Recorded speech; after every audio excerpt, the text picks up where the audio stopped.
পিলখানা ট্র্যাজেডির বর্বর হত্যাকাণ্ডের দায় জাতীয় নেতা শহীদ তাজউদ্দিন আহমেদের ছেলে সোহেল তাজকে গ্রেফতার করেছে মিরপুর মডেল থানা পুলিশ। গোপন সংবাদের ভিত্তিতে মিরপুর ৬ নম্বর এলাকায় তার বোনের বাসা থেকে আটক হন তিনি। এদিকে এই হত্যাকাণ্ডের জন্য বিডিআর জওয়ানদেরকে দায়ী করছে প্রসিকিউশন। এই অপারেশনটা পরিচালনা করছে হচ্ছে তাপস এবং সোহেল তাজ। আপনারা মনে করতে পারেন যে সোহেল তাজ হঠাৎ করে হুজুর হয়ে বিদেশ চলে গেছে, তাই না। সে মনে করছে এই সিচুয়েশনটা সরকার কন্টেইন করতে পারবে না, সো আগেই ভাগছে সে, এখন কন্টেইন করছে, এখন আবার ফেরত আসছে। এদেরকে কিলারদেরকে দেশের বাইরে পার করে দিছে। বর্তমান সময়ে বহুল আলোচিত সমালোচিত একটি নাম সোহেল তাজ। কখনো আওয়ামী লীগকে নিয়ে বিস্ফোরক মন্তব্য করে, আবার কখনো নিজের ব্যক্তিগত নানা ইস্যুতে কথা বলে হন খবরের শিরোনাম।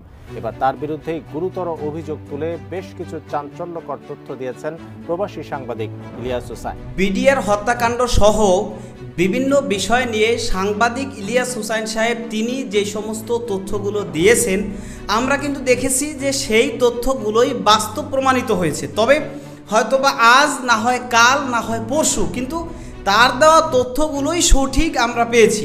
সুতরাং এখন যেহেতু সাংবাদিক ইলিয়াস তিনি এই সোহেল তাজের বিডিআর হত্যাকাণ্ডের সংশ্লিষ্টতার গোপন তথ্য ফাঁস করেছে, সুতরাং নিশ্চয়ই এই সোহেল তাজের বিডিআর হত্যাকাণ্ডের সাথে কোনো সংশ্লিষ্টতা ছিল, এবং যে কারণেই মূলত সাংবাদিক ইলিয়াস তাকে অভিযুক্ত করেছে যে এই বিডিআর হত্যাকাণ্ডের সাথে এই সোহেল তাজ সেও জড়িত ছিল। এবং এই সোহেল তাজকে নিয়ে বিডিআর হত্যাকাণ্ডের সাথে সংশ্লিষ্টতার গোপন তথ্য সাংবাদিক ইলিয়াস তিনি প্রকাশ করার পরেই হাতে নাতে ধরা পড়েছে সোহেল তাজ।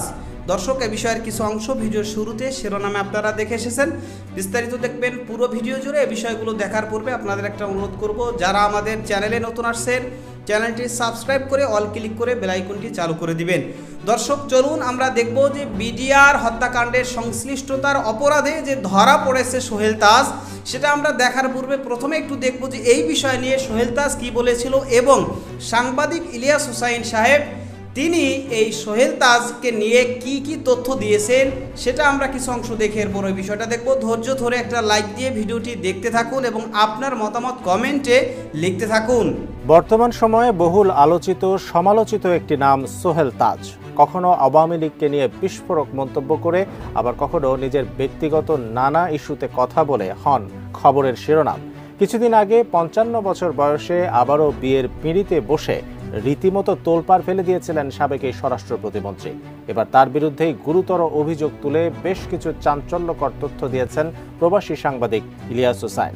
কি সেই তথ্য জানাচ্ছেন সহকর্মী শাহাদাত রিফাত। মহোদয়কে ফোন করলাম, সাহারা খাতুন, উনি আমাকে বললেন বাবা এটা তো আপা দেখছেন। আমি থামি নাই, আমি প্রাইম মিনিস্টারকে কল করছি, ওনাকে একই কথা বলেছি। উনি আমাকে বললেন তুমি আমেরিকায় বসে বসে বেশি বুঝো না, আমি দেখতেছি।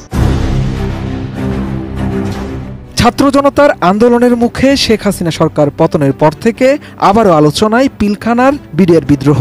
বিভিন্ন মহল থেকে অভিযোগ উঠে বিডিআর হত্যাকাণ্ডের সাথে জড়িত ছিলেন তৎকালীন স্বরাষ্ট্র প্রতিমন্ত্রী সোহেল তাজ। এই তদন্ত আদালত প্রয়োজন হলে পুনর্গঠিত করে সম্পূর্ণ তথ্য বের করে এবং কারা এর সাথে জড়িত দেশে এবং বাহিরে তার নির্ণয় সক্ষম হবেন। যদিও পরিবর্তিত এই পরিস্থিতিতে সোহেল তাজ নানা মাধ্যমে দাবি করেন ঘটনার সময় তিনি দেশের বাইরে ছিলেন। যুক্তরাষ্ট্রে বসেই ঘটনার খবর পান, তখনই পুলিশের তৎকালীন আইজির সঙ্গে যোগাযোগ করেন তিনি। পরে স্বরাষ্ট্রমন্ত্রী সাহারা খাতুনের সঙ্গেও কথা বলেন তিনি। যে সোহেল এত অনেক গোলাগুলি হচ্ছে, আমি বললাম কোথায়? বলে যে পিলখানাতে। আমি বলছি তাই নাকি? হোয়াট ডু ইউ মিন গোলাগুলি হচ্ছে? বলে অনেক গোলাগুলি হচ্ছে। শুধু তাই নয়, ঘটনার দিন এক পর্যায়ে তিনি তৎকালীন প্রধানমন্ত্রী শেখ হাসিনার সঙ্গেও কথা বলেন। তখন প্রধানমন্ত্রী তার পরামর্শ না শুনে উল্টো তাকে ধমক দিয়েছেন বলে দাবি করেন সাবেক স্বরাষ্ট্র প্রতিমন্ত্রী সোহেল তাজ। আমি আইজি সাহেবকে ফোন দিয়ে বললাম আইজি সাহেব পরিস্থিতি কি হচ্ছে? আমি শুনলাম গোলাগুলি হচ্ছে। বলে হ্যাঁ স্যার, এখানে তো অনেক গোলাগুলি হচ্ছে বিডিআর এর ভিতর। তা আমি বললাম বিডিআর এর ভিতরে গোলাগুলি হচ্ছে, আপনারা কি করছেন? বলে আমরা তো আছি। আমি বললাম আপনারা আছেন মানে? আইজি সাহেব বললেন স্যার মন্ত্রী মহোদয় আছেন। তার মানে উনি আমাকে বলতে চাচ্ছেন যে আপনার কথা তো আমি মানতে পারবো না, বিকজ সিনিয়র আছেন। অভিযোগের বিষয়ে সোহেল তাজের দাবি, বিডিআর বিদ্রোহের সঙ্গে কিছু মহল তাকে জড়াতে চেষ্টা করছে। এমন নিকৃষ্ট একুজেশন খুবই দুঃখজনক। একজন নিরীহ নিরপরাধ মানুষকে এমন একটা কালিমা দেওয়া ঠিক না বলেও তখন মন্তব্য করেন তিনি। কি হলো? ও কোঅর্ডিনেটর করে দেওয়া হয়েছে। কাকে? Colonel Farooq Khan, commerce minister. Why is commerce minister the coordinator? তারপর থেকে সবকিছু অদৃশ্য হয়ে গেল, আমাদের হাতে তো কিছুই ছিল না। এদিকে জুলাই অভ্যুত্থানের ৮ মাসের মাথায় যুক্তরাষ্ট্র প্রবাসী সাংবাদিক ইলিয়াস হোসেন এবার সোহেল তাজ সম্পর্কে বেশ কিছু চাঞ্চল্যকর তথ্য দিয়েছেন। তিনি দাবি করেন, বিডিআর বিদ্রোহ নিয়ে সোহেল তাজ মিথ্যাচার করেছেন। মূলত ২৩ ফেব্রুয়ারি সামাজিক যোগাযোগ মাধ্যম ফেসবুকে দেয়া এক স্ট্যাটাসে ইলিয়াস দাবি করেন, পিলখানা হত্যাকাণ্ডের সময় সোহেল তাজ লন্ডনে ছিলেন বলে জানালেও প্রকৃতপক্ষে তিনি সিলেটে গিয়ে সেখান থেকে হেলিকপ্টারে ঢাকায় ফিরে আসেন এবং গোপনে অবস্থান করেন।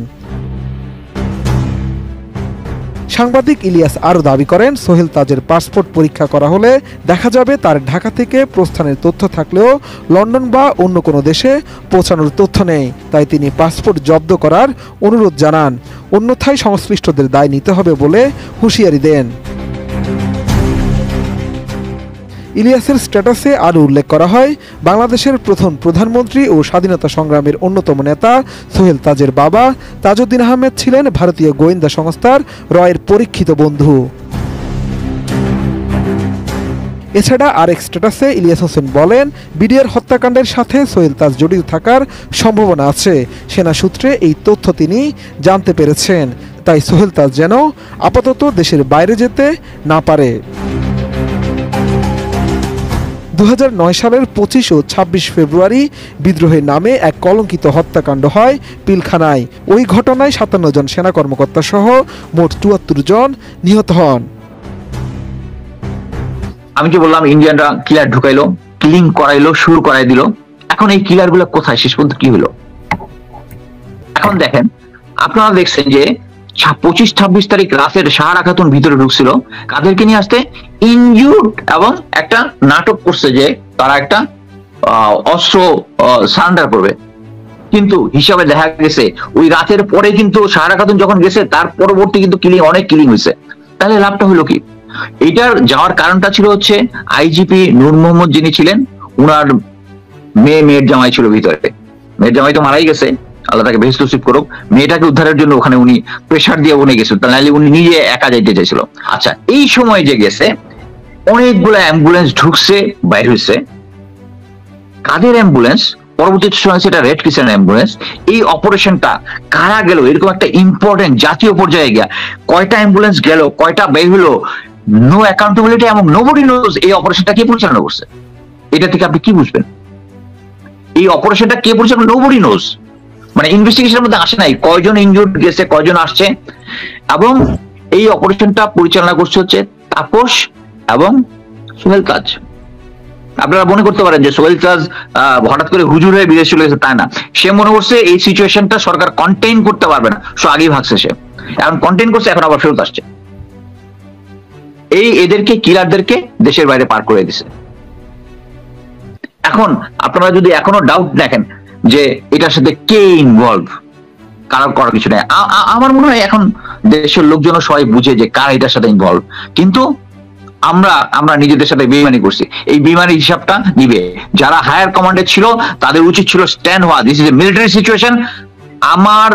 আমার ভাই, আমার ভাবি, আমার ভাতি যারা ওখানে আছে, তারা একটা সিস্টেম হচ্ছে this is a demands military operation. কিন্তু আমরা এটা নেই না, এটার হিসাব এখন হচ্ছে না, একদিন ইনশাল্লাহ হবে। এই বিডিআর হত্যাকাণ্ডের ঘটনা যখন ঘটেছে, পিলখানা হত্যাকাণ্ডের ঘটনা যখন ঘটেছে, তখন এই সোহেল তাজ সে স্বরাষ্ট্র প্রতিমন্ত্রী ছিল এবং সে তখন বলেছিল যে আমি দেশের বাইরে চলে যাচ্ছি, এবং দেশের বাইরে যাওয়ার কথা বলে সে যে আসলে দেশের বাইরে গিয়েছে এরকম কোনো প্রমাণ কিন্তু সে এই পর্যন্ত দিতে পারেনি। উদাহরণস্বরূপ, সে যদি আমেরিকা বা ইউরোপ বা কোনো দেশে যদি সে গিয়ে থাকে, তাহলে সেই দেশের কোনো প্রুফ তো অবশ্যই থাকবে যে সে এই বিডিআর হত্যাকাণ্ডের সময় বিদেশে গিয়েছিল। আর যদি গিয়েও থাকে, যদি গিয়েও থাকে এরপরেও গোয়েন্দা সংস্থার যিনি একজন কর্মকর্তা তিনি যে কথাটা বললেন যে এই সোহেল তাজ সে সবকিছু জানতো, কিন্তু তার আশঙ্কা ছিল যে এই বিডিআর হত্যাকাণ্ডের ঘটনা ঘটার